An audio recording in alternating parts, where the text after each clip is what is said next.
എന്നെ പ്രചോദിപ്പിച്ചിട്ടുള്ളത് നാരായണ ഗുരുവിൻ്റെ വാക്കുകളും പ്രവർത്തികളും ജീവിതവുമാണ് എന്നോർക്കുമ്പോൾ, ഇന്ന് ഈ പുരസ്കാരം ഏറ്റുവാങ്ങുമ്പോൾ വളരെയധികം സന്തോഷമുണ്ട്. അതിലധികമായിട്ടുള്ള ഒരു ആത്മനിർവൃതിയുണ്ട്. യഥാർത്ഥത്തിൽ ഇന്ത്യക്കൊരു ഫിലോസഫി ഇല്ല എന്നുള്ളതാണ് യാഥാർത്ഥ്യം. ഇന്ത്യക്കൊരു ഫിലോസഫി ഒന്നുമില്ല. കാരണം ഫിലോസഫി എന്ന് പറയുന്ന ഒരു ആധുനിക സംജ്ഞയാണ്. ദർശനം എന്ന് പറയുന്ന ഒരു ആധുനിക സംജ്ഞയാണ്. ഒരു കാഴ്ചപ്പാട് രൂപീകരിക്കപ്പെടണമെങ്കിൽ ഒരു പുതിയ ലോകവീക്ഷണം രൂപപ്പെടണം. അങ്ങനെ നോക്കിയാൽ ഇന്ത്യക്കൊരു സാമൂഹ്യ ദർശനമില്ല. ജയ് ശ്രീരാം വിളിച്ചില്ലെങ്കിൽ അവരെ തല്ലിക്കൊല്ലുന്ന ഒരു രാജ്യത്താണ് നമ്മൾ ജീവിക്കുന്നത്. ബീഫ് കഴിച്ചാൽ ആളുകളെ തല്ലിക്കൊല്ലുന്ന ഒരു രാജ്യത്താണ് നമ്മളിന്ന് ജീവിച്ചിരിക്കുന്നത്. ഈ 10 അവതാരങ്ങളുടെ ചരിത്രം എടുത്ത് നോക്കിയാൽ അറിയാം എന്തിനായിരുന്നു ഈ 10 അവതാരങ്ങൾ. അതെല്ലാം ഇന്ത്യയിലെ തദ്ദേശീയ ജനവിഭാഗങ്ങളെയും ആദിവാസികളെയും കീഴാളരെയും അടിച്ചൊതുക്കാൻ വേണ്ടിയായിരുന്നു ഈ അവതാരങ്ങൾ മുഴുവൻ. സ്വന്തം ശിഷ്യന്മാരോട് ഗുരു പറഞ്ഞു, നമുക്കേറെ പുട്ടും മീൻകറിയും നൽകിയവരാണവർ, അവർക്ക് വേണ്ടത് ചെയ്യണം. നമുക്കേറെ പുട്ടും മീൻകറിയും നൽകിയവരാണവർ, അവർക്ക് വേണ്ടത് ചെയ്യണം. ഗുരു പറഞ്ഞു, നാം ശരീരമല്ല അറിവാകുന്നു. എല്ലാ മനുഷ്യരും അറിവാണെന്ന് ഗുരു പറഞ്ഞു. എല്ലാം അറിവായി നിന്നിടുന്നു എന്ന് ഗുരു എഴുതി. RSS രൂപീകരിച്ചതിൻ്റെ 12ാമത്തെ ദിവസമാണ് സാക്ഷാൽ ഗുരുസ്വാമികൾ കേരള കൗമുദിയുടെ മഹാനായ പത്രാധിപർ CV കുഞ്ഞിരാമനോട് പറഞ്ഞത്, ഹിന്ദുമതം എന്നൊരു മതമേ ഇല്ലല്ലോ. പേര്, ഊര്, തൊഴില്, ഇത് 3 അറിഞ്ഞാൽ മതി. ഏത് തൊഴില്? പാരമ്പര്യ തൊഴിലല്ല, ആധുനികമായ തൊഴിലെന്ന് പറയുന്ന സങ്കല്പത്തെ പറ്റിയാണ്. തൊഴിൽ എന്ന വാക്ക് അർത്ഥത്തിൽ നാരായണ ഗുരുസ്വാമികൾ ആധുനിക വിവക്ഷയോടുകൂടിയാണ് ഉപയോഗിക്കുന്നത്. പ്രാചീനമായ പാരമ്പര്യ വൃത്തിയുടെ അടിസ്ഥാനത്തിലല്ല. പേരില്ലാത്ത മനുഷ്യരുണ്ടായിരുന്നു. നാട്യശാസ്ത്രത്തിൽ കഥാപാത്രങ്ങളെ എങ്ങനെ അഭിസംബോധന ചെയ്യണമെന്ന് പറയുന്നുണ്ട് ഭരതമുനിയുടെ നാട്യശാസ്ത്രത്തിൽ. വയസ്യ എന്ന് വിളിക്കേണ്ടത് ജാതിയിൽ തുല്യനായ ഒരാളെ മാത്രമേ വയസ്യ എന്ന് വിളിക്കാൻ പാടുള്ളൂ എന്നാണ് നാട്യശാസ്ത്രം പറയുന്നത്. അതുവരെ ഈ ദേഹങ്ങൾ അടിച്ചമർത്തപ്പെടേണ്ട, പണമുണ്ടാക്കാൻ കഴിയാത്ത, പണമുണ്ടാക്കാതെ നശിച്ചു പോകേണ്ട ഹിംസാത്മക നികൃഷ്ട ശരീരങ്ങളായി ഇന്ത്യൻ ബ്രാഹ്മണ്യം പുലയരെയും പറയരെയും ആദിവാസികളെയും ദളിതരെയും സ്ഥാനപ്പെടുത്തിയപ്പോൾ നിങ്ങളെല്ലാം പണമാണെന്ന് പറഞ്ഞുകൊണ്ട് വിമോചനാത്മകമായ ഒരു രാഷ്ട്രീയ ശരീരമായി ഗുരുദേവൻ ദളിതരെ സ്ഥാനപ്പെടുത്തി. എന്താണ് രാമൻ സീതയ്ക്ക് കൊടുത്ത് സന്തോഷിപ്പിച്ചത്? സീതാ മാംസേന ഛന്ദയൻ, സീതാ മാംസേന ഛന്ദയൻ, സീതയെ മാംസം കൊടുത്ത് സന്തോഷിപ്പിച്ചു. വാൽമീകി രാമായണം ആരണ്യകാണ്ഡത്തിൽ പറയും, നല്ല കൊഴുത്തുരുണ്ട മീനെ പമ്പാസരസിൽ നിന്ന് പിടിച്ച് ചുട്ടെടുത്ത് രാമൻ സീതയ്ക്ക് കൊടുത്തു എന്നാണ് വാൽമീകി രാമായണം പറയുന്നത്. നമ്മുടെ സമൂഹത്തിൽ സാഹോദര്യത്തിന്, സമത്വത്തിൻ്റെ, സ്വാതന്ത്ര്യത്തിൻ്റെ ഏറ്റവും വലിയ ശത്രു ആരാണെന്ന് ചോദിച്ചാൽ ഡോക്ടർ BR അംബേദ്കർ ഉത്തരം നൽകുന്നു, ബ്രാഹ്മണ്യം. ബ്രാഹ്മണ്യത്തെ ഡോക്ടർ BR അംബേദ്കർ ഇങ്ങനെ നിർവചിച്ചു: സ്വാതന്ത്ര്യം, സമത്വം, സാഹോദര്യം എന്നിവയുടെ നിഷേധസ്ഥാനമാണ് ബ്രാഹ്മണ്യം. ഈ ബ്രാഹ്മണ്യം എന്ന് പറഞ്ഞാൽ ഏതെങ്കിലും ന്യൂനപക്ഷം വരുന്ന സവർണറുടെ മാത്രം കാര്യമല്ല. നമ്മളെ എല്ലാം ആഴത്തിൽ പിടിമുറുക്കിയിരിക്കുന്ന പ്രത്യയശാസ്ത്ര ഹിംസയുടെ പേരാണ് ബ്രാഹ്മണ്യം എന്ന് പറയുന്നത്. സമാധി അടയുന്നതിൻ്റെ ഏതാനും ദിവസങ്ങൾക്ക് മുമ്പ് അദ്ദേഹം ശിവഗിരി കുന്നിലിരിക്കുമ്പോൾ ദൂരത്ത് നിന്ന് അദ്ദേഹം കാണുന്ന കാഴ്ച, പുലയ സമുദായത്തിൽപ്പെട്ടൊരു കുട്ടിയും ഒരു മുസ്ലിം ബാലനും ഒരു സവർണ സമുദായത്തിൽപ്പെട്ട കുട്ടിയും ഇങ്ങനെ സ്കൂളിലേക്ക് പോകുന്ന രംഗമാണ് ഗുരുദേവൻ ശിവഗിരി കുന്നിലിരുന്ന് കാണുന്നത്. ഗുരു പറഞ്ഞു, ഇതാണ് വേണ്ടത്, ഇതാണ് വേണ്ടത്.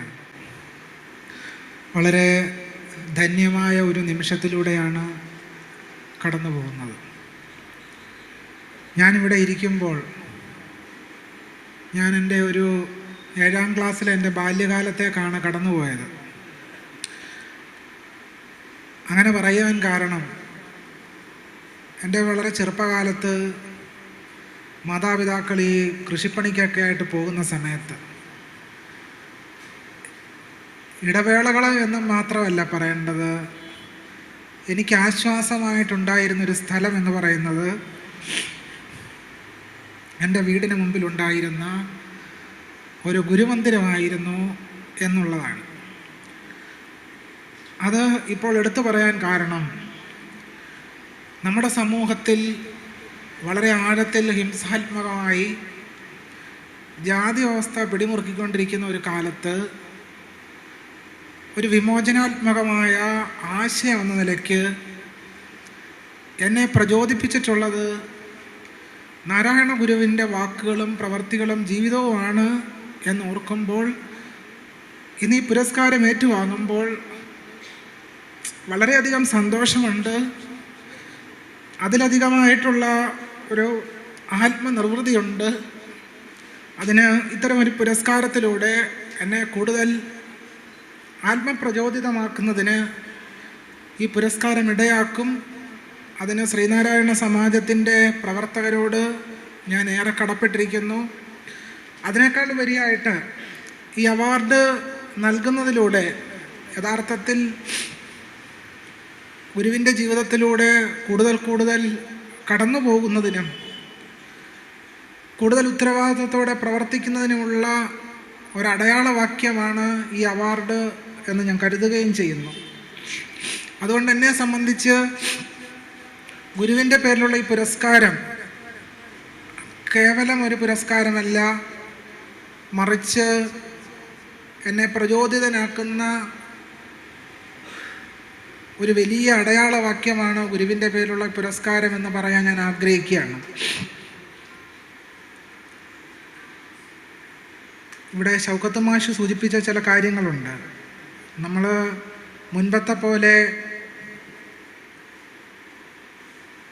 നമ്മുടെ ലോകം അല്ല എന്നൊരു ധാരണ നമുക്കുണ്ട്. മുൻപത്തെ കാലം വളരെ ശ്രേഷ്ഠമായിരുന്നു എന്നും ഇപ്പോഴത്തെ കാലം മ്ലേച്ഛമായ ഹീനമായൊരു കാലമാണ് എന്ന ധാരണകൾ നമുക്ക് തീർച്ചയായിട്ടും ഉണ്ട്. അതിനെ സംബന്ധിച്ചാണ് ഞാൻ സൂചിപ്പിക്കാൻ ആഗ്രഹിക്കുന്നത്. ഒരിക്കൽ തലശ്ശേരി ജഗന്നാഥ ക്ഷേത്രത്തിൽ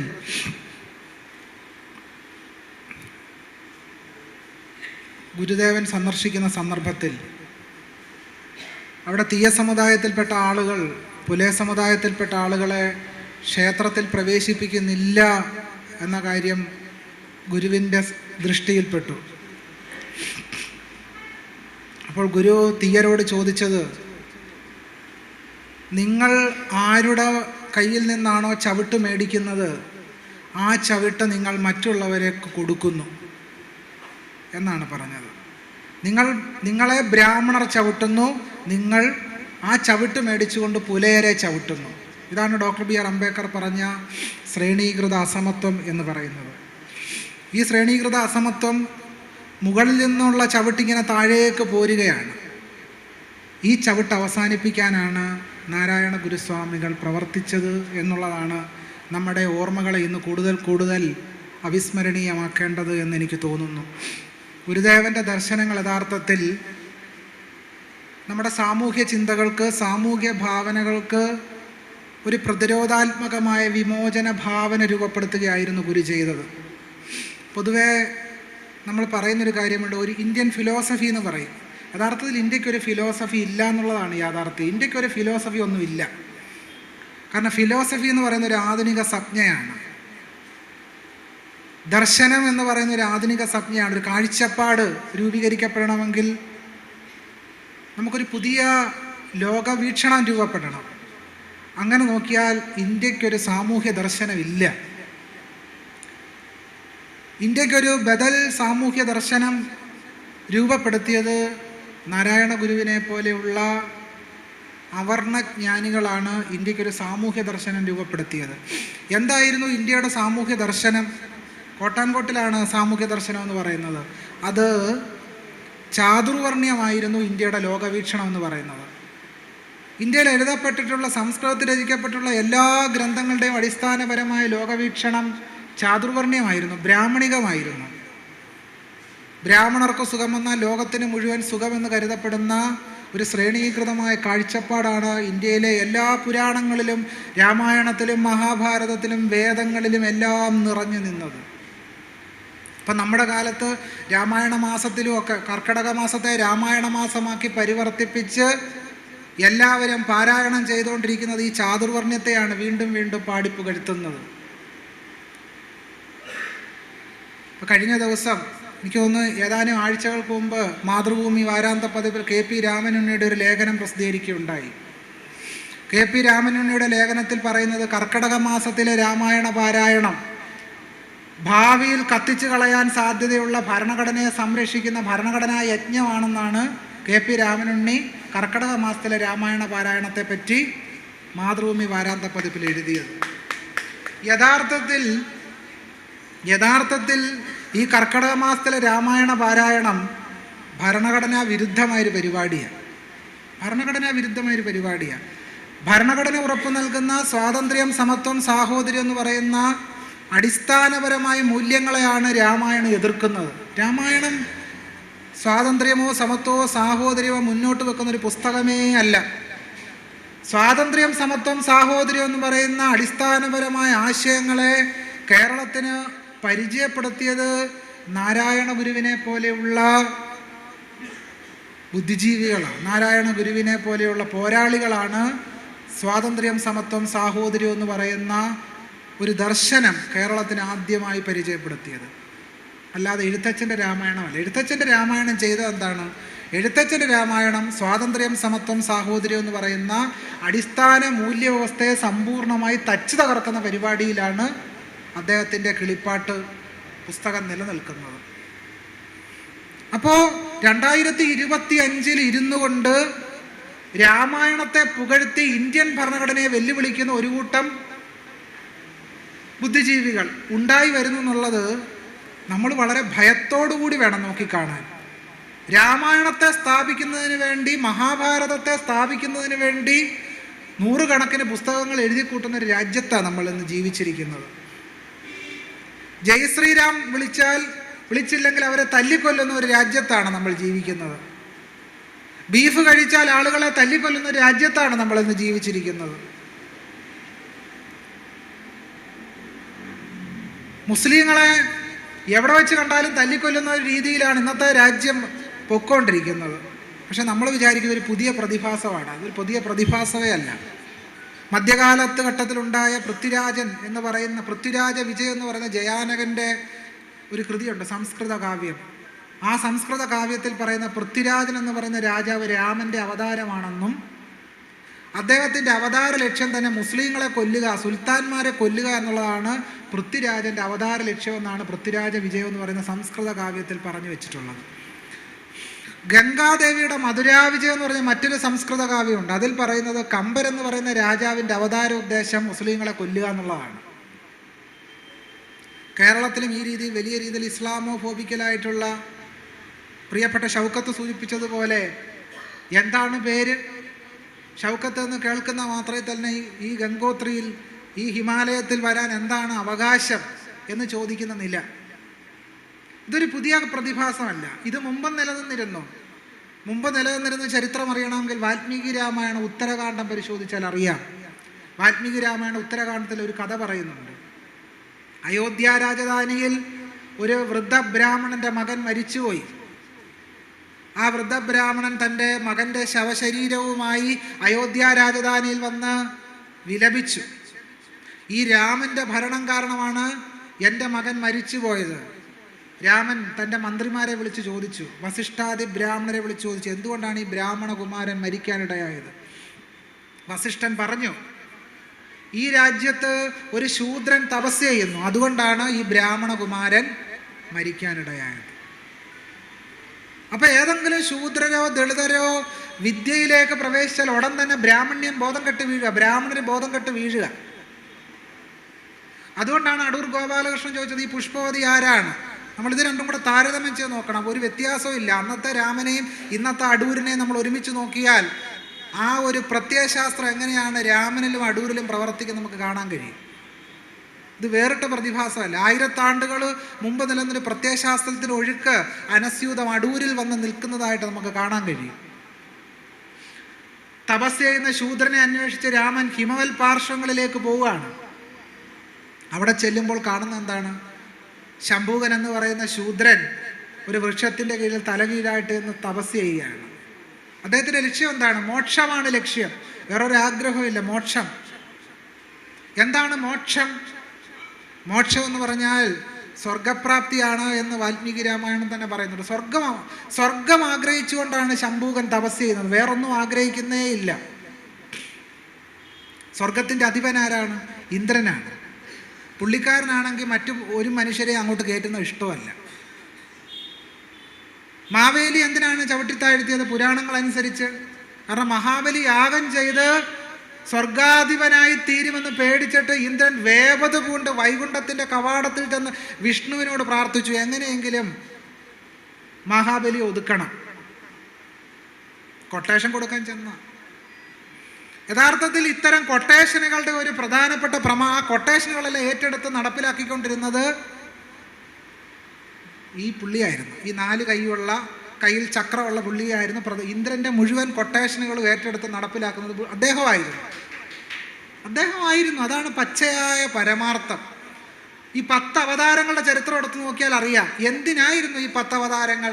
അതെല്ലാം ഇന്ത്യയിലെ തദ്ദേശീയ ജനവിഭാഗങ്ങളെ, ആദിവാസികളെയും കീഴാളരെയും അടിച്ചൊതുക്കാൻ വേണ്ടിയായിരുന്നു ഈ അവതാരങ്ങൾ മുഴുവൻ. അതുകൊണ്ട് ഗുരുവിനെ നമ്മൾ അവതാരം എന്ന് പറയരുത്, കടന്ന കയ്യാണ്. അപ്പം ഇന്ന് രാവിലെ ഞാൻ ഇങ്ങോട്ട് വരുന്ന യാത്രയിൽ ഗുരു അവതാരം എന്നാണ് പറഞ്ഞത്. ഗുരു അവതാരമല്ല. കാരണം അവതാരങ്ങളെല്ലാം വന്നത് എന്തിനു വേണ്ടിയാണ്? അവതാരങ്ങളെല്ലാം ഇവിടെ ഉദിച്ചുയർന്നത് ഇന്ത്യയിലെ തദ്ദേശീയ ജനവിഭാഗങ്ങളെ, ആദിവാസികളെ, പിന്നോക്കക്കാരെ അടിച്ചൊതുക്കാൻ വേണ്ടിയാണ്.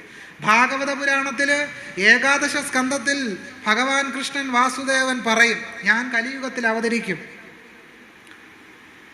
ഈഴവർ പേടിക്കണ്ട, നമ്മളെ രക്ഷിക്കാനൊന്നും അല്ല കൃഷ്ണൻ അവതരിക്കുന്നത്. തെറ്റിദ്ധരിച്ച് വെച്ചിട്ടുണ്ട്. അതുകൊണ്ട് ആ തെറ്റിദ്ധാരണയുടെ ഫലമായിട്ടാണെന്ന് തോന്നുന്നു വിഷുവിൻ്റെ അന്ന് ഈ ഓടക്കുഴലുമായിട്ട് നമ്മളെല്ലാം അദ്ദേഹത്തെ കണി കാണുന്നുണ്ട്.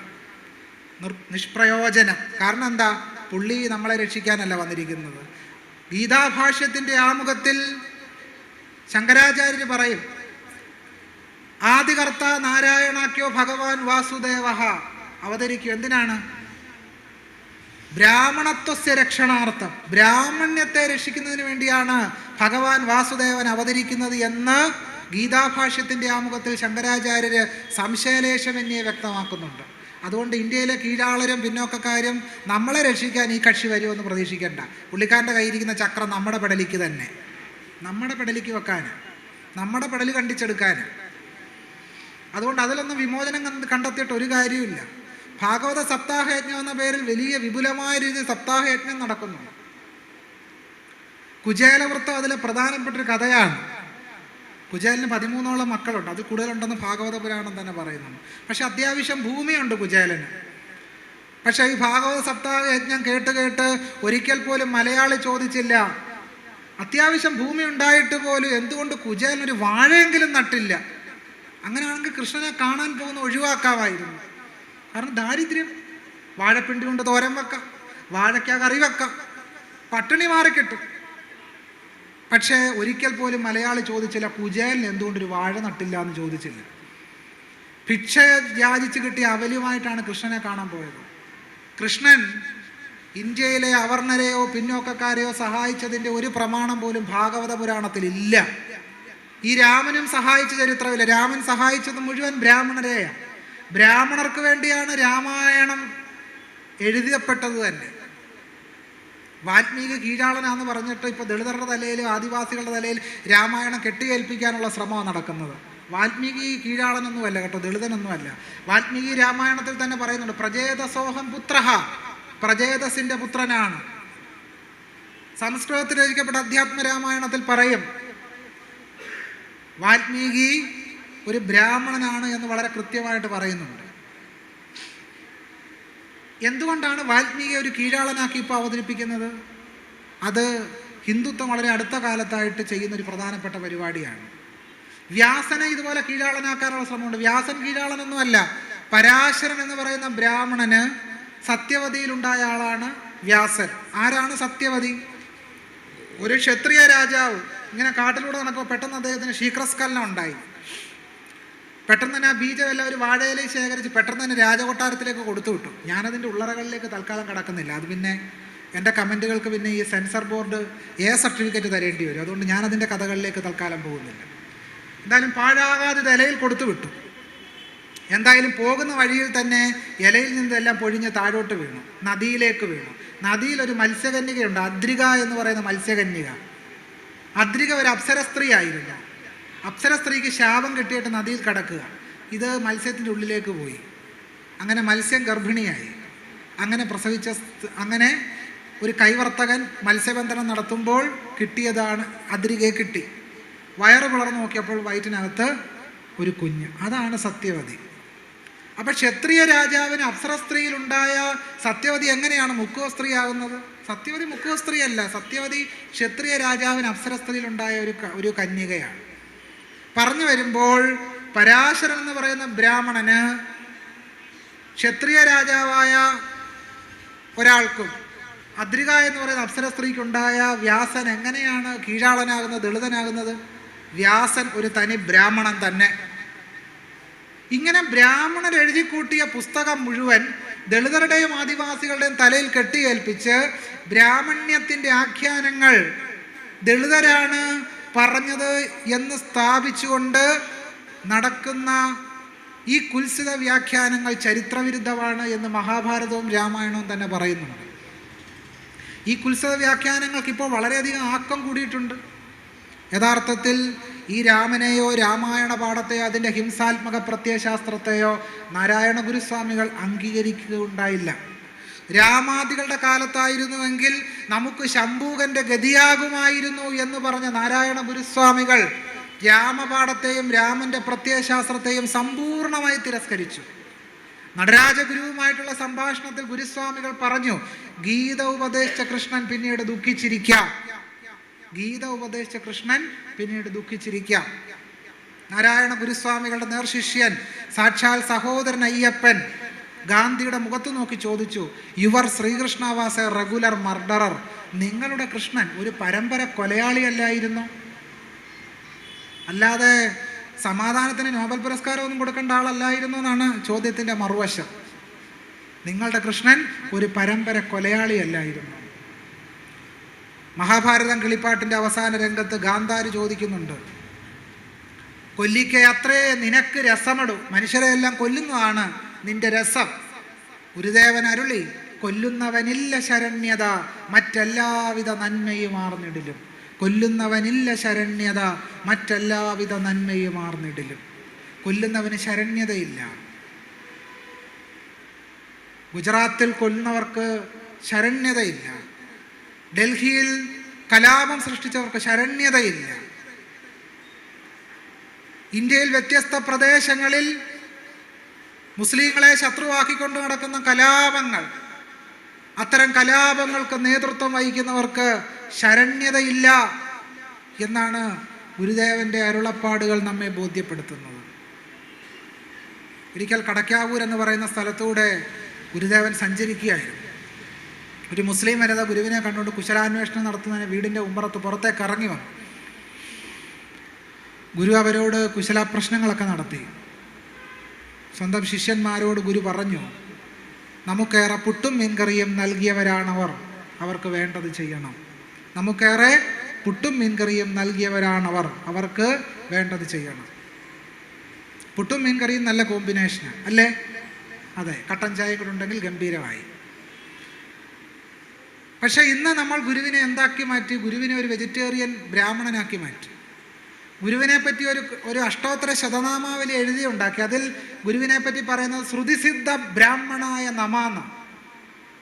ഏത് ബ്രാഹ്മണ്യത്തിനെതിരായിട്ടാണോ ഗുരു പ്രവർത്തിച്ചത് അതിൻ്റെ തന്നെ സംസ്ഥാപകനും വക്താവുമാക്കി ഗുരുവിനെ അവതരിപ്പിക്കാനുള്ള ശ്രമം. ശ്രുതിസിദ്ധ ബ്രാഹ്മണായ നമ.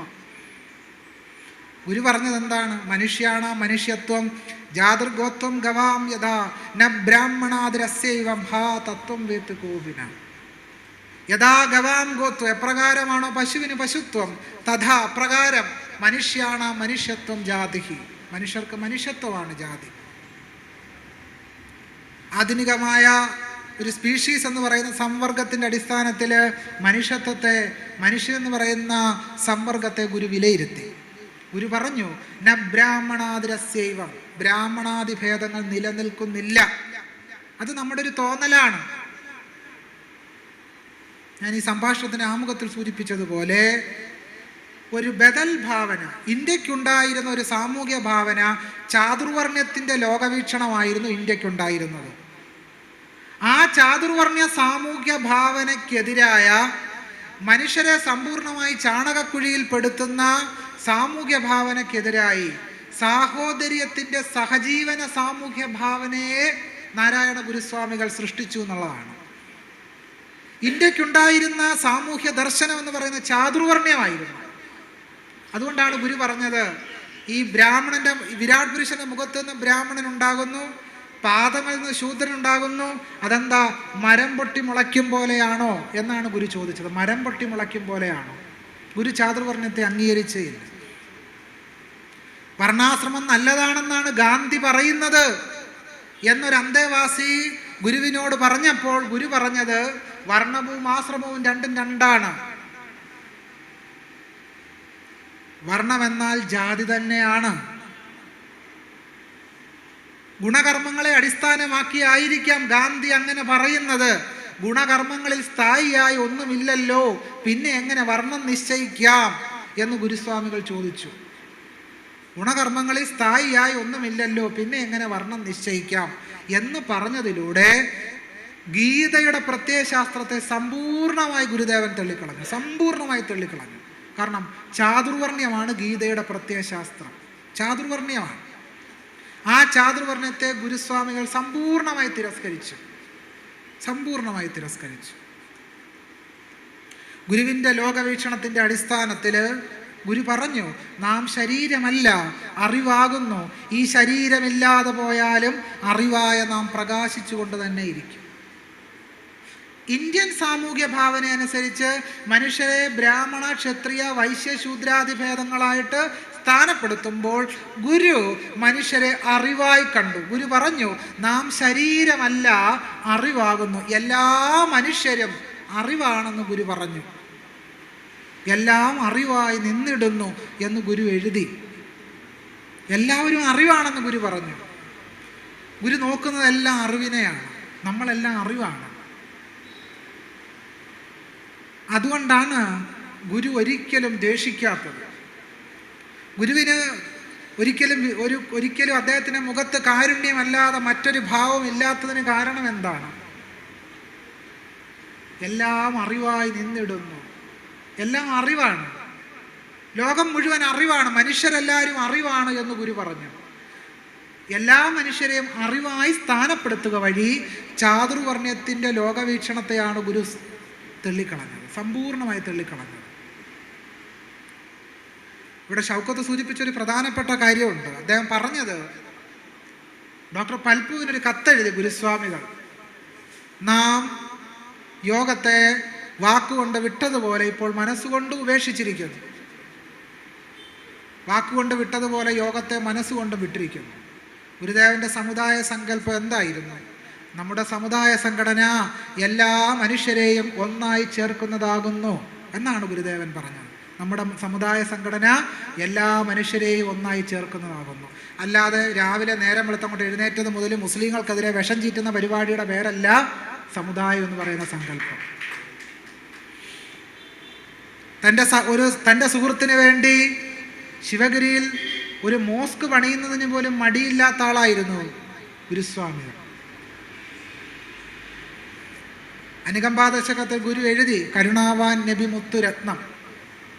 എന്തുകൊണ്ടാണ് അങ്ങനെ ഗുരു എഴുതാൻ കാരണം? നമുക്ക് ഇന്നത്തെ നിലയ്ക്ക് ഖുറാനോടും ബൈബിളിനോടും ഒക്കെ വിമർശനാത്മകമായ നിലപാടുണ്ട്. ഏതെങ്കിലും അർത്ഥത്തിൽ ഈ മതസങ്കല്പങ്ങളോ മതഗ്രന്ഥങ്ങളോ മനുഷ്യൻ്റെ സമത്വപൂർണമായ സാമൂഹ്യ ഭാവനകളെ ഉറപ്പിച്ചെടുക്കുന്നില്ല എന്ന് നമുക്ക് നന്നായിട്ടറിയാം. പക്ഷെ എന്തുകൊണ്ടാണ് ഗുരുദേവൻ കരുണാവാൻ നബി മുത്തുരത്നം എന്ന് പറയാനതിന് കാരണം എന്താണ്? അത് 1925 CV കുഞ്ഞിരാമനുമായിട്ടുള്ള സംഭാഷണത്തിൽ ഗുരു പറഞ്ഞു. RSS രൂപീകരിച്ചതിൻ്റെ 12ാമത്തെ ദിവസമാണ് സാക്ഷാൽ ഗുരുസ്വാമികൾ കേരള കൗമുദിയുടെ മഹാനായ പത്രാധിപർ CV കുഞ്ഞിരാമനോട് പറഞ്ഞത്, ഹിന്ദുമതം എന്നൊരു മതമേ ഇല്ലല്ലോ.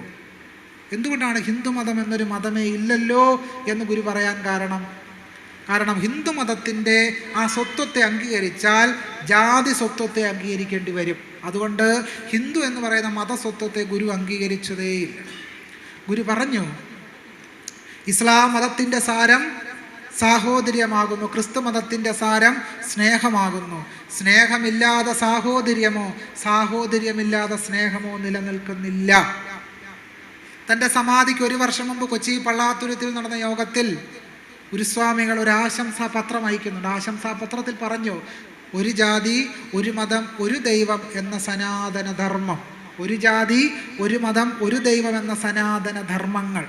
25 സംഭാഷണത്തിന് സനാതന ധർമ്മങ്ങൾ എന്നാ പറയുന്നത്. എന്താണ് ഗുരുവിൻ്റെ സങ്കല്പത്തിലുള്ള സനാതന ധർമ്മം? അത് ബ്രാഹ്മണിഷ്ഠികളുടെ സനാതന ധർമ്മമല്ല. എന്താണ് ബ്രാഹ്മണിഷ്ഠികളുടെ സനാതന ധർമ്മം? ബ്രാഹ്മണിഷ്ഠികളുടെ സനാതന ധർമ്മം ജാതിധർമ്മമാണ്. ജാതിധർമ്മം അനുസരിച്ച് മനുഷ്യർ ജീവിക്കണമെന്ന നികൃഷ്ടവും മ്ലേച്ഛവുമായ സാമൂഹ്യ ഭാവനയുടെ പേരാണ് ബ്രാഹ്മണ്യത്തിൻ്റെ പേരിൽ അറിയപ്പെടുന്ന സനാതന ധർമ്മം. പക്ഷേ ഗുരു ആ സനാതന ധർമ്മത്തെ അംഗീകരിക്കുകയുണ്ടായില്ല. ഗുരുവിൻ്റെ സനാതന ധർമ്മ സങ്കല്പം എന്തായിരുന്നു? ഒരു ജാതി. അതേതാണ് ആ ഒരു ജാതി? മനുഷ്യജാതി എന്ന് പറയുന്ന സങ്കല്പം. കണ്ടാൽ അറിയത്തില്ലെങ്കിൽ പിന്നെ പറഞ്ഞാൽ അറിയുമോ എന്ന് ഗുരു ചോദിക്കുന്നതിൻ്റെ സാങ്കത്യം ഇതാണ്.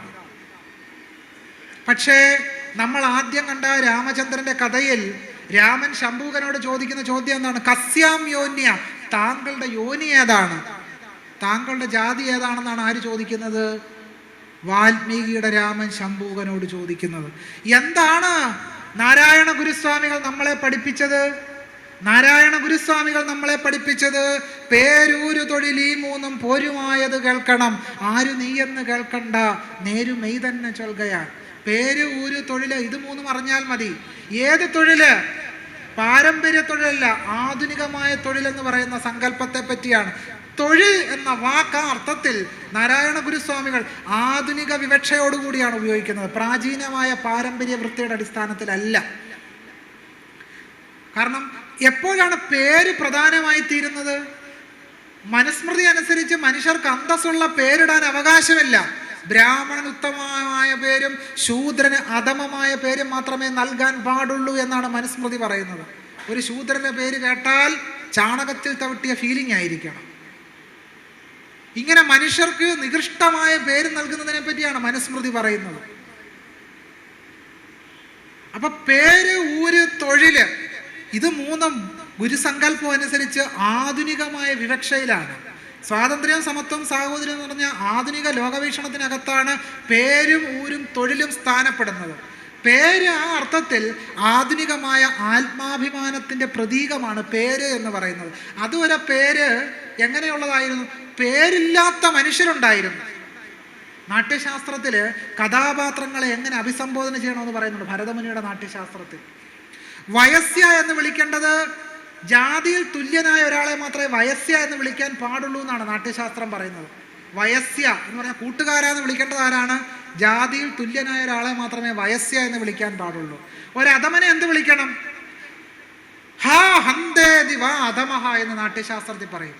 ഹം ഹോ എന്നാണ് അധമനെ വിളിക്കേണ്ടത്. അധമൻ ഒരു പേര് പോലും ഇല്ല. എന്താണ് ഹം ഹോ? ഇതാണ് ഒരു അധമന്റെ പേര്.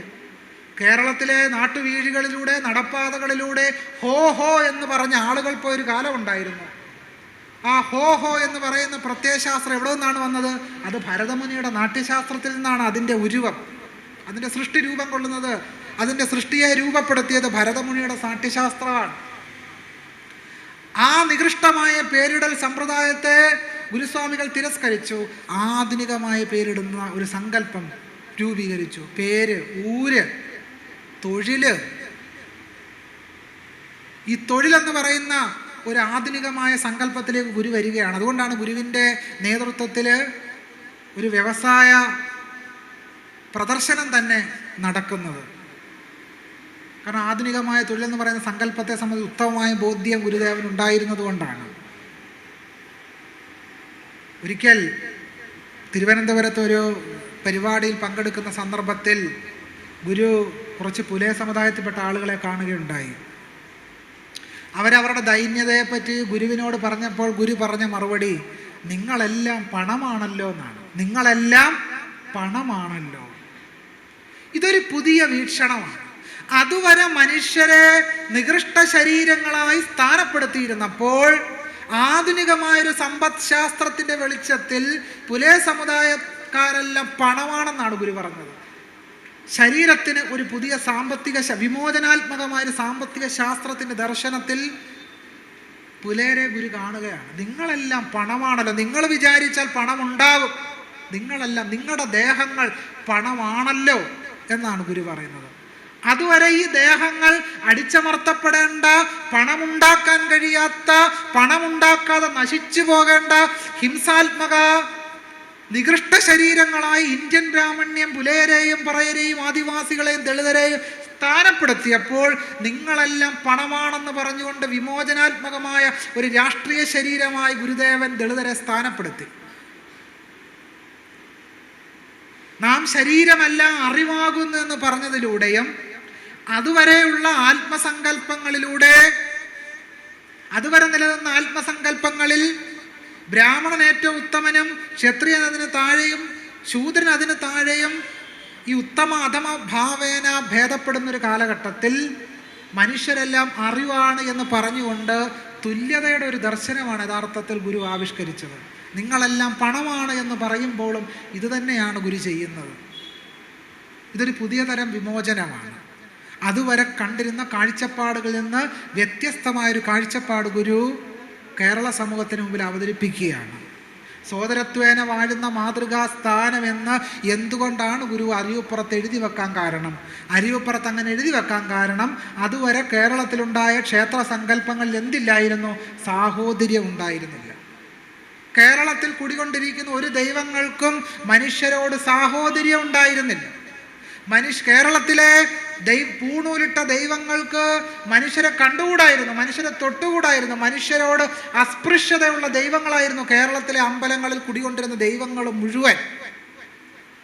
സാനുമാഷ് അദ്ദേഹത്തിൻ്റെ ആത്മകഥയിൽ എഴുതുന്നുണ്ട്, തൻ്റെ അമ്മയുമായി ആദ്യമായി ക്ഷേത്ര ദർശനത്തിന് പോകുന്ന ഒരു രംഗം. പ്രസാദം വാങ്ങുവാൻ ദക്ഷിണ വെച്ചിട്ട് ദൂരെ മാറി നിന്നപ്പോഴാണ് പൂജാരി പ്രസാദം അവിടെ കൊണ്ടുവച്ചത്. പ്രസാദം കൊണ്ടുവച്ചിട്ട് അദ്ദേഹം ദൂരേക്ക് പോയതിന് ശേഷമാണ് തൻ്റെ അമ്മയുമായി വന്ന് ആ പ്രസാദം എടുത്തത് എന്ന് സാനുമാഷ് അദ്ദേഹത്തിൻ്റെ ആത്മകഥയിൽ എഴുതുന്നുണ്ട്. വളരെ അടുത്ത കാലത്ത് ഇപ്പോഴും കേരളത്തിലെ ക്ഷേത്രങ്ങൾക്ക് ഒരു വ്യത്യാസവും വന്നിട്ടില്ല. പ്രസാദം ഇപ്പോഴും എറിഞ്ഞാണ് കൊടുക്കുന്നത്, ഇല്ലേ? ഗുരുസ്വാമികൾ പറഞ്ഞു, അയിത്തവും തൊട്ടുകൂടായ്മയും നിലനിർത്തുന്ന ക്ഷേത്രങ്ങൾക്ക് സംഭാവന കൊടുക്കരുതെന്ന് വിവേകോദയത്തിലൂടെ കുറിപ്പ് പുറത്തിറക്കിയ ആളാണ് ഗുരുസ്വാമികൾ. അയിത്തവും തൊട്ടുകൂടായ്മയും വെച്ച് പുലർത്തുന്ന ക്ഷേത്രങ്ങളിൽ അടിത്തട്ട് സമുദായങ്ങൾ കൊണ്ടുവന്ന് പണം കൊടുക്കരുത് എന്നാണ് ഗുരു പറഞ്ഞത്. പക്ഷേ ഇപ്പോഴും നമ്മൾ കൊണ്ടുവന്ന് പണമെല്ലാം കൊണ്ടുവന്ന് നിറമാല, നിറവിളക്ക്, കാലി കഴുകിച്ചൂട്ട്, ഭാഗവത പാരായണം, സപ്താഹയജ്ഞം, അന്നദാനം, സുദർശന കവനം, തിലകവനം എന്ന് പറഞ്ഞ് ഈ ബ്രാഹ്മണ പൗരോഹിത്യത്തെ തടിച്ചു കൊഴുപ്പിക്കുന്ന പരിപാടിയിലാണ് നമ്മൾ ഏർപ്പെട്ടിരിക്കുന്നത്. ഗുരുവിനെതിരായിട്ട് നമ്മൾ പ്രതിവിപ്ലവം നയിക്കുക. ഗുരു ഒരു വിപ്ലവമായിരുന്നുവെങ്കിൽ കർക്കടക മാസം ആകുമ്പോൾ രാമായണം വായിച്ച് ഗുരുവിനെതിരെയുള്ള വിപ്ലവത്തിലാണ് നമ്മളിപ്പോൾ ഏർപ്പെട്ടിരിക്കുന്നത്. അതുകൊണ്ട് രാമായണം കർക്കടക മാസം ആയാൽ നമ്മൾ വായിക്കേണ്ട യഥാർത്ഥ കൃതി എന്താണ്? അത് ആത്മോപദേശ ശതകവും ഇന്ത്യൻ ഭരണഘടനയൊക്കെയാണ് നമ്മൾ യഥാർത്ഥത്തിൽ വായിക്കേണ്ടത്, അല്ലാതെ രാമായണമല്ല. രാമായണം വായിച്ചിട്ട് ഒരു കാര്യവുമില്ല കേട്ടോ. കാരണം രാമായണത്തിൽ എഴുത്തച്ഛൻ്റെ രാമൻ ലക്ഷ്മണനോട് പറയുന്നത് എന്താണ്? മന്നിടത്തിങ്കൽ ദ്വിജത്വമുണ്ടായി വന്നാൽ പൂജിക്കാമാമടോ, ഭൂമിയിൽ ബ്രാഹ്മണനായി ജനിച്ചാൽ നിനക്കെന്നെ പൂജിക്കാമെന്നാണ് എഴുത്തച്ഛൻ്റെ രാമൻ ലക്ഷ്മണനോട് പറയുന്നത്. മറ്റൊരു കാര്യം കൂടി പറയുന്നുണ്ട്, അച്ഛനെന്തുള്ളിലെന്ന് ഇച്ഛയെന്നാൽ അതിങ്ങിച്ഛയെന്നുറച്ചിടേണം അമ്മയും. വെളിച്ചെണ്ണയുടെ വില 420 മുകളിലാണ് ഇപ്പോൾ. എള്ളെണ്ണയ്ക്ക് അത്രയും തന്നെ വിലയുണ്ട്. ചന്ദനത്തിരി, കർപ്പൂരം, ഇതിൻ്റെ എല്ലാം വിലകളെന്ന് കണക്ക് കൂട്ടിയാൽ നല്ലൊരു തുക ചിലവാകും. ഈ വലിയ വിലയുള്ള വെളിച്ചെണ്ണ വാങ്ങിച്ചുകൊണ്ട് വന്ന് വിളക്കിലൊഴിച്ചിട്ട് സന്ധ്യക്കിരിക്കുന്ന വായിക്കുന്ന എന്താ? അച്ഛൻ്റെ ഇച്ഛയാണ് അമ്മയുടെ ഇച്ഛ. വനിതാ സംവരണം ഏർപ്പെടുത്തിയതുകൊണ്ട് ഇപ്പോൾ പഞ്ചായത്തിൽ മത്സരിക്കുക. രാമായണമായിരുന്നു ഭരണഘടനയെങ്കിൽ ഒറ്റ പെണ്ണുങ്ങൾ പഞ്ചായത്ത് കാണത്തില്ല. രാമായണം തന്നതല്ല സ്വാതന്ത്ര്യം കേട്ടോ. രാമായണം അടിച്ചൊതുക്കുക, സ്ത്രീകളെ അടിച്ചൊതുക്കുക ചെയ്തത്. അച്ഛൻ്റെ ഇച്ഛയായിരിക്കണം അമ്മയുടെ ഇച്ഛ എന്നാണ് രാമായണം നമ്മളെ പഠിപ്പിച്ചത്. ഇന്ത്യൻ ഭരണഘടനയും നാരായണ ഗുരുസ്വാമികൾ നമ്മളെ പഠിപ്പിച്ച എന്താണ്? അച്ഛൻ്റെ ഇച്ഛ കൈവച്ചാൽ മതി എന്നാണ്. അച്ഛൻ്റെ ഇച്ഛ കൈവച്ചാൽ മതി എന്നാണ് ഇന്ത്യൻ ഭരണഘടന നമ്മളെ പഠിപ്പിക്കുന്നത്. ഇപ്പം കാശ് കൊടുത്ത് കടിക്കുന്ന പട്ടിയെ വാങ്ങിക്കാൻ നമ്മൾ കേട്ടിട്ടുണ്ടല്ലോ, അതുപോലാണ്. കാശ് കൊടുത്ത് രാമായണം വായിച്ചുകൊണ്ട് വന്ന് പുരുഷാധിപത്യത്തെ 31 ദിവസം ഇരുന്ന് വായിച്ചു പുകഴ്ത്തുന്ന പരിപാടിയിലാണ് നമ്മൾ ഏർപ്പെട്ടിരിക്കുന്നത്. വാൽമീകി രാമായണ യുദ്ധകാന്ഡം അവസാനിക്കുമ്പോൾ രാമരാവണ യുദ്ധം ഇങ്ങനെ പിടിമുറുക്കുന്ന രംഗത്തിൽ വാൽമീകി എഴുതുന്നുണ്ട്, പശുവിൻ്റെയും ബ്രാഹ്മണൻ്റെയും ഹിതത്തിനായിട്ടാണ് രാമൻ രാവണനെ വധിക്കുന്നത് എന്നാണ് വാൽമീകി രാമായണ യുദ്ധകാണ്ഡത്തിൽ എഴുതിയിരിക്കുന്നത്. വേറെ ഒരു ഉദ്ദേശവും ഇല്ല. നമ്മൾ വിചാരിക്കും എന്തോ വലിയ വിപ്ലവ പരിപാടിയാണ് രാമൻ്റെ നേതൃത്വത്തിൽ നടന്നത്. ഒന്നുമല്ല. യഥാർത്ഥത്തിൽ രാമൻ്റെ യാത്ര മുഴുവൻ എന്തിനായിരുന്നു? ഇന്ത്യയിലെ തദ്ദേശ ജനവിഭാഗങ്ങളെ അടിച്ചൊതുക്കാനായിരുന്നു ഈ രാമായണ കഥ എഴുതപ്പെട്ടത്. രാമൻ്റെ യാത്ര നോക്കിയാൽ അത് വളരെ വ്യക്തമാണ്. എന്തിനാണ് വിശ്വാമിത്രനുമായി യാഗരക്ഷ എന്ന പേരിൽ രാമൻ ഇറങ്ങിത്തിരിച്ചത്? താടക ഒരിക്കലും രാമൻ്റെ സങ്കേതത്തിലേക്ക് പോയിട്ടില്ല. പോയതേയില്ല. താടക വസിക്കുന്ന പ്രദേശത്തേക്ക് വിശ്വാമിത്രൻ എത്തിച്ചേരുകയാണ് ചെയ്യുന്നത്. എന്താണ്? ആ കാട്ടിൽ തന്നെ യാഗം ചെയ്താലേ പറ്റത്തുള്ളൂ. വേറെ അങ്ങോട്ടും ഇങ്ങോട്ടും മാറി വേറെ ഏതൊക്കെ സ്ഥലത്ത് യാഗം ചെയ്യാം. അപ്പം അതല്ല, വിശ്വാമിത്രൻ്റെയും രാമൻ്റെയും നേതൃത്വത്തിൽ ജനപദ അധിനിവേശമാണ് യഥാർത്ഥത്തിൽ നടക്കുന്നത്. ഇതൊരു സാംസ്കാരിക പ്രത്യയശാസ്ത്രമാണ്. രാമായണം ചരിത്ര പുസ്തകമാണെന്നല്ല ഞാൻ സ്ഥാപിക്കാൻ ശ്രമിക്കുന്നത്. ആ കഥയിൽ ഒരു സാംസ്കാരിക നിഴൽ വീണ് കിടക്കുന്നുണ്ട്. അത് ബ്രാഹ്മണ്യത്തിൻ്റെ ഒരു പ്രത്യയശാസ്ത്ര അധിനിവേശത്തിൻ്റെ സാംസ്കാരിക നിഴലാണ് രാമായണം എന്നാണ് ഞാൻ പറയാൻ ശ്രമിക്കുന്നത്. വിശ്വാമിത്രൻ രാമനോട് പറയുന്നുണ്ട്, ഗോബ്രാഹ്മണ ഹിതാർത്ഥായ ജഹിദുഷ്ട പരാക്രമം. പശുവിൻ്റെയും ബ്രാഹ്മണൻ്റെയും ഹിതം നടപ്പിലാക്കുന്നതിന് വേണ്ടി അല്ലയോ രാമ നീ താടകയെ വധിച്ചാലും. അല്ല, താടക എന്തെങ്കിലും അതിക്രമം രാമനോട് ചെയ്തിട്ടല്ല. ഒരു ദുഷ്ടത്തരവും കോട്ടാൻകോട്ടൊരു ദുഷ്ടത്തരവും ആര് ചെയ്തിട്ടില്ല? താടക ചെയ്തിട്ടില്ല. ബാലി എന്തെങ്കിലും തെറ്റ് രാമനോട് ചെയ്തോ? ഒരു തെറ്റും ചെയ്തിട്ടില്ല. ബാലിയെ കൊല്ലാനുള്ളൊരു പ്രധാനപ്പെട്ട കാരണമായിട്ട് ഉന്നയിക്കപ്പെടുന്നത് ബാലി സുഗ്രീവൻ്റെ ഭാര്യയെ അപഹരിച്ചു എന്നുള്ളതാണ്. ഇവിടെ ദശരഥന് 100-150 ഭാര്യമാരുള്ള സ്ഥലത്തു നിന്ന് അങ്ങോട്ട് നിന്ന് 2 ഭാര്യമാരുടെ പേരും പറഞ്ഞ ഉള്ള യുദ്ധം. തൻ്റെ പിതാവിന് 100 കണക്കിന് ഭാര്യമാരുള്ള കാര്യം മറന്നിട്ടാണ് 2 ഭാര്യമാരുള്ള ബാലിയുമായിട്ട് യുദ്ധം ചെയ്യുന്നത്. ഈ രീതിയിലാണ്. യാഗമെന്ന പേരിൽ നടന്നത് മൊത്തം ഹിംസയാണ്. യാഗഹിംസയാണ് അരങ്ങേറിയിട്ടുള്ളത്. നമ്മൾ 1-2 കാര്യങ്ങൾ പറഞ്ഞ് ഞാൻ അവസാനിപ്പിക്കാം. യാഗം എന്ന് പറയുന്നത് എന്തോ വലിയ സംഭവമാണെന്നൊക്കെ നമ്മൾ ആധുനിക കാലത്ത് തെറ്റിദ്ധരിക്കപ്പെട്ടിട്ടുണ്ട്. ദയാനന്ദ സരസ്വതിയും കേരളത്തിലെ ആചാര്യ നരേന്ദ്രഭൂഷന്റെ നേതൃത്വത്തിലുള്ള യാഗപരിചയം മുതലായ പുസ്തകങ്ങൾ യാഗ അഹിംസയാണ്, യാഗം വേറെന്തോ സംഭവമാണ് എന്നൊക്കെ ഉള്ള ഇല്ലാ കഥകൾ നമ്മുടെ സമൂഹത്തിൽ പ്രചരിപ്പിച്ചിട്ടുണ്ട്. എന്താണ് യാഗമെന്ന് വാൽമീകി രാമായണത്തിൽ വളരെ വ്യക്തമായി പറയുന്നുണ്ട്. ഒരുപാട് പക്ഷികളെയും മൃഗങ്ങളെയൊക്കെയാണ് യാഗസ്ഥലത്ത് കൊന്നുകൊണ്ടിരുന്നത്. കുതിരയെ വേവിച്ച് തിന്നിരുന്നു ധാരാളമായിട്ട്. കുതിരയെ വേവിച്ച മണം എൻ്റെ മൂക്കിലേക്ക് തട്ടുമ്പോൾ എനിക്ക് ഭ്രാന്ത് പിടിക്കുന്നു എന്നാണ് ദശരഥൻ പറഞ്ഞത്. ഇന്നിപ്പോൾ സമൂഹത്തിൽ വെജിറ്റേറിയനിസം വളരെ ആഴത്തിൽ വ്യാപിച്ചിട്ടുണ്ട്, ഇല്ലേ? ചതയത്തിന് എന്തായാലും നമ്മളാരും കിളിമീൻ വറുത്തതോ അല്ലെങ്കിൽ ബീഫോ കഴിക്കുമെന്ന് എനിക്ക് തോന്നുന്നില്ല. പുട്ടും മീൻകറിയും, ഗുരു പറഞ്ഞതുപോലെ പുട്ടും മീൻകറിയും കഴിക്കാനും സാധ്യതയില്ല. ഇഡ്ഡലിയും സാമ്പാറും തന്നെ ആയിരിക്കും. പക്ഷേ ഈ രാമനും സീതയൊന്നും വെണ്ടയ്ക്ക അച്ചടിയോ പൈനാപ്പിൾ കിച്ചടിയോ അല്ല കഴിച്ചിരുന്നത്. അതിനവർക്ക് ദശരഥന് അയോധ്യയിൽ കൃഷി ഉണ്ടായിരുന്നില്ല. വാൽമീകി രാമായണത്തിൽ ഗംഗ മറികടക്കുന്ന സന്ദർഭത്തിൽ, ഗംഗാനദി മറികടക്കുന്ന സന്ദർഭത്തിൽ സീത ഗംഗയോട് പ്രാർത്ഥിക്കുന്ന ഒരു കാര്യമുണ്ട്. യക്ഷേ ത്വാം പ്രിയതാം ദേവി, അല്ലയോ യക്ഷി നീ ഞങ്ങളിൽ പ്രീതിപ്പെടുക. വനവാസം കഴിഞ്ഞ് തിരിച്ചെത്തിയാൽ നിനക്ക് ഞങ്ങൾ എന്ത് നൽകാം? സുരാഗട സഹസ്രേണ മാംസഭൂതൗദനേനച്ച, 1000 കുടം മദ്യം നൽകാം. പിന്നെന്ത് നൽകാം? മാംസോദനം നൽകാം. ഓദനം എന്ന് പറഞ്ഞാൽ ചോറ്, മാംസം എന്ന് പറഞ്ഞാൽ മാംസം എന്ന് തന്നെ അർത്ഥം. എന്താണ് മാംസോദനം? മാംസോദനം എന്ന് പറഞ്ഞാൽ മാംസച്ചോറ്. എന്താണ് മാംസച്ചോറ്? മലയാളികൾക്ക് വളരെ പ്രിയമാണ് മാംസച്ചോറ്. എന്താണ് മാംസച്ചോറ്? അത് ബിരിയാണിയാണ്. ചിക്കൻ ബിരിയാണിയാണ്, ബീഫ് ബിരിയാണിയാണ്, സംശയമില്ല. അപ്പോൾ സീത ഗംഗാദേവിക്ക് വഴിപാടായി നേർന്നത് ചിക്കൻ ബിരിയാണിയോ ബീഫ് ബിരിയാണിയാണ് എന്ന് വാൽമീകി രാമായണം വളരെ വ്യക്തമായി പറയുന്നു. ഭരദ്വാജന്റെ ആശ്രമത്തിലേക്ക് ഭരതൻ രാമനെ അന്വേഷിച്ചെത്തുമ്പോൾ ഭരദ്വാജൻ നൽകുന്ന സൽക്കാരം എന്താണ്? ഒരു ഗ്ലാസ് ചായയല്ല കൊടുത്തത്, കാപ്പിയല്ല കൊടുത്തത്. കാപ്പി കൃഷി ഉണ്ടായിരുന്നില്ല ഭരദ്വാജ മഹർഷിക്ക്, വരുന്നെല്ലിൻ്റെ കൃഷി ഉണ്ടായിരുന്നില്ല. പിന്നെ എന്താണ് ഭരദ്വാജ മഹർഷി ഭരതന് കൊടുത്തത്? ആജൈശ്ചാപിച വാരാഹൃഷ്ടേ നവരസ സംജൈഹി എന്ന് വാൽമീകി രാമായണം പറയും. ആജം, അജം ആട്, വരാഹം എന്ന് പറഞ്ഞാൽ പന്നി. അപ്പോൾ ഭരദ്വാജ മഹർഷി ഭരതന് കൊടുത്ത എന്താണ്?